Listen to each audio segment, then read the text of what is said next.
Greetings, dear friends. Your support is our strength. Don't forget to like, subscribe, and share this video. This helps the growth of our channel. Write comments, because feedback is very valuable to us. And now to the most relevant world news. Let's go. Hungary and the European Union. The sanctions crisis is gaining momentum.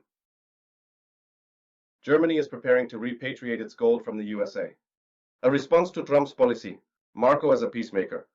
France is preparing for talks with Putin. Protesters chanted, "We need new hospitals, not missiles."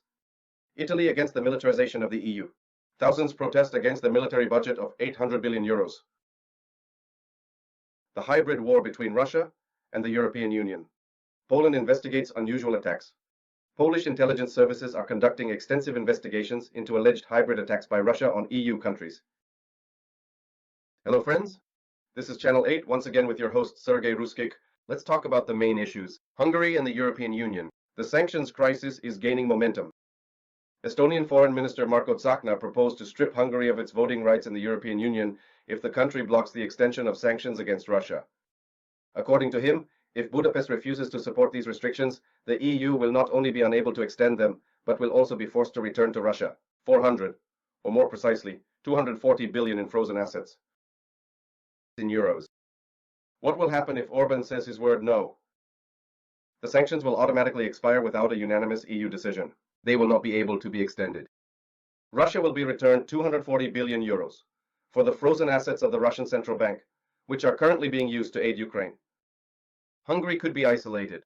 Estonia is already proposing to strip it of its voting rights, which would significantly weaken Orban's position in the European Union. Why might Hungary veto? Orban criticizes the anti-Russian sanctions, calling them harmful to the EU economy. Meanwhile, Hungary receives cheap gas from Russia and does not want to lose this supply channel. Budapest demands the lifting of sanctions on certain Russian banks connected to its economy. The EU's reaction. This is unacceptable. Estonia is ready to take extreme measures, even to the point of excluding Hungary from the decision-making process. Germany and France are furious. They believe that Orban is playing into the Kremlin's hands. The European Commission is looking for loopholes. The option of suspending the right to veto on European sanctions is being discussed. And what about Estonia? Just don't show him how many times. The Estonian economy, smaller than Hungary's. Just quietly, call the orderlies. They have another spring client. Ironically, observers note. Friends, share your opinion. Do you think Orban is a traitor to the EU, or is he just a pragmatist? Should Hungary be stripped of its voting rights? We await your comments.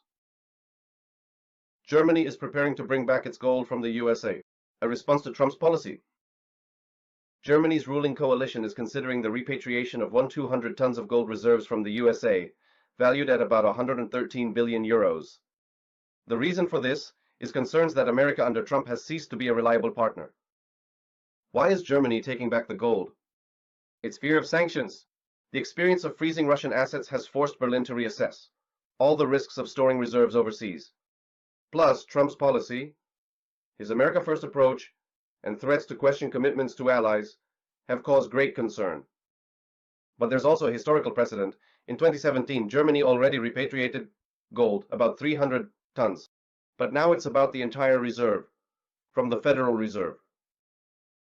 Are gold reserves really that important? The numbers. Germany's total reserve is 3,350 tons, which is the second largest after the USA. Storage in the USA accounts for 37%. That's 1,200,000 tons. The value is 113 billion euros at current prices. Consequences for the USA and the EU? A blow to trust. If Germany withdraws all its gold, other countries like Italy and France might follow its example. Financial crisis. A massive withdrawal of gold would weaken the dollar as a reserve currency. Trump's response, the administration might impose restrictions on withdrawals, which would provoke a new conflict in the European Union. Berlin's position is as follows. We must protect our assets from geopolitical risks, stated economist Hans-Werner Zing. The opposition is demanding an urgent repatriation, reminding that in 2013, the Federal Reserve already refused to return even 300 tons of gold under the pretext of some technical difficulties. And what is your opinion, friends, on this matter? Is this reasonable caution or some kind of exaggerated panic? Can Trump block the export of gold? Leave your comments. We are waiting. Macron as a peacemaker. France is preparing for talks with Putin. French President Emmanuel Macron may lead a European peace initiative to resolve the conflict between Russia and Ukraine. According to Bloomberg, Paris is already holding close consultations with EU partners about the possibility of negotiations with Vladimir Putin. And you might ask, why Macron specifically? The history of negotiations. The French leader has repeatedly communicated with Putin even after the start of the special military operation in Ukraine, plus the support for Kyiv. Paris remains a key supplier of weapons to Ukraine, which gives Macron credibility with both sides. Also, Germany's weakness. Olaf Scholz is losing his authority in the European Union, while Italy and Hungary are advocating for a swift ceasefire. What can the parties agree on?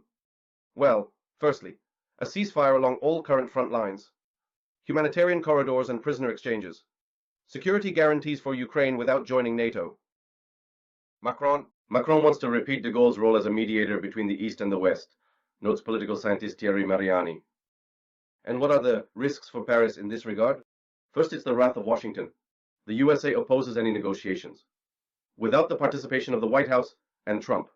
Protests in the European Union.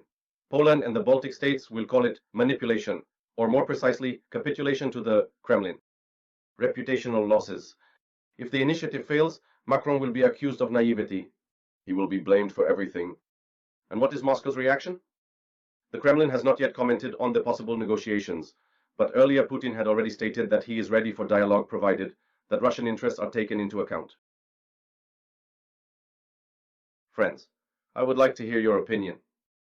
What do you think about this? Is this a chance for peace or another division in the European Union?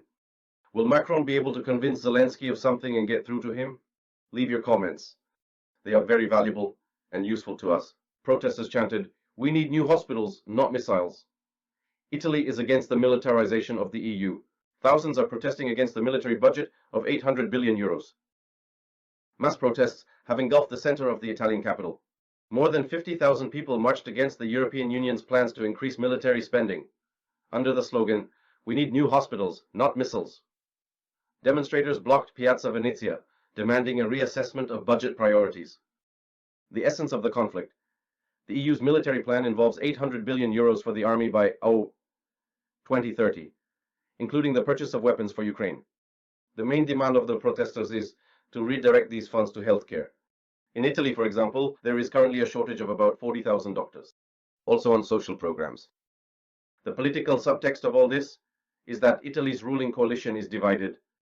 Left-wing parties support the protest, while Prime Minister Meloni calls it a scheme calculated by the Kremlin. 800 billion means 160 new hospitals, reads a pensioner's sign from Milan.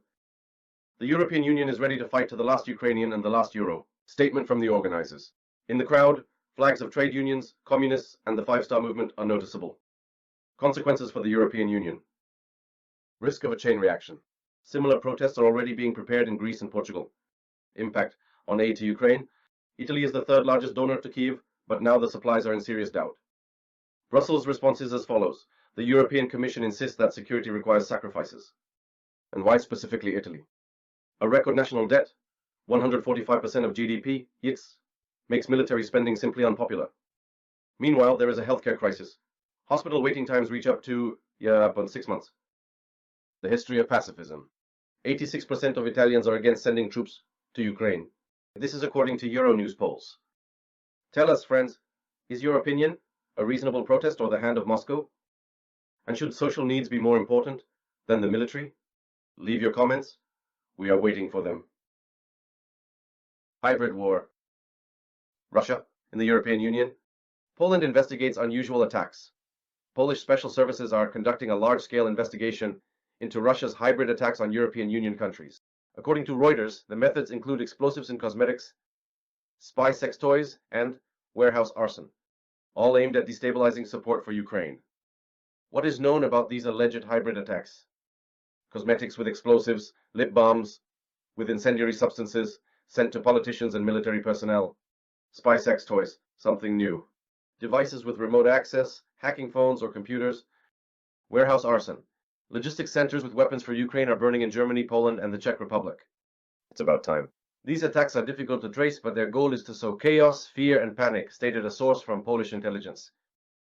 And who is behind these attacks, you may ask? Poland, as always, blames Russia. But, of course, there is no direct evidence.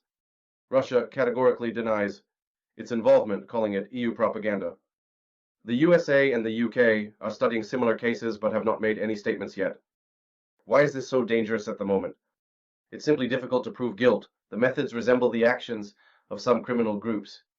Psychological effect: people start fearing ordinary goods. Risk of escalation: if the European Union officially accuses Moscow, a series of new sanctions will follow. Europe's reaction at the moment is as follows. Poland is intensifying checks on parcels from CIS countries. That's firstly. Secondly, Germany is warning its businesses about cyber threats through smart devices. The European Commission is preparing an extensive report on hybrid wars. It could serve as a basis for new restrictions against the Russian Federation. Well, what's your opinion? Tell us, friends, is this a real threat, or is it just some kind of political provocation? Exactly. And how should the European Union defend itself against such attacks? Leave your comments under the video. We are waiting for them. They are valuable to us.